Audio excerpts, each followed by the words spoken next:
আসসালামু আলাইকুম। বিশেষ এগ্রো ফার্ম অ্যান্ড ফিশারিতে আপনাদের সবাইকে স্বাগতম।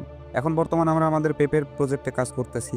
গত বছর আমরা পেঁপের বাগান যেটা করছিলাম সেটা এবার অতিরিক্ত বৃষ্টির ফলে সব মারা গেছে, কারণ পেঁপের গাছে পানি কম খায়। অতিরিক্ত মাত্রায় বৃষ্টির ফলে আমাদের সব পেঁপে গাছ নষ্ট হয়ে যাওয়া, আমরা আবার নতুন করে চারা দিচ্ছি, আমরা পেঁপে লাগাবো। তো পেঁপের চারা দিতে, দিতে হঠাৎ করে গ্রামের ভিতরে দেখি একটা লোক আসছে যে তাল গাছ, খেজুর গাছ এগুলো পরিষ্কার করে থাকে।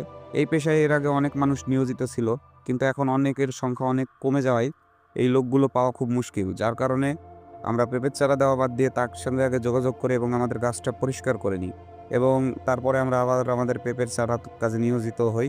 এবং যে জায়গাটা জুম করে দেখাচ্ছি ওখানে মূলত আমরা আমাদের পেঁপের চারার কাপ রাখবো এবং উপর দিয়ে ছাউনি দিয়ে দিব, কারণ রোদ লাগতে দেওয়া যাবে না। এই পেঁপের কাপগুলো দেখতেছেন, এর ভিতরে সব বীজ দেওয়া শেষ। তো এইবার আমরা পানির সঙ্গে ছত্রাকনাশক মিশিয়ে এটাকে শোধন করে দিচ্ছি। যদিও আমি মাটির সঙ্গে ছত্রাকনাশক মিশিয়ে দিছি এবং দানাদার বিষও মিশিয়ে দিছি, জানি পোকাতে কোনোভাবে আক্রমণ না করতে পারে। তারপরেও পানির সঙ্গে গুলে আমি একটু দিয়ে দিচ্ছি, জানি আমাদের বীজগুলো পচে না যায়।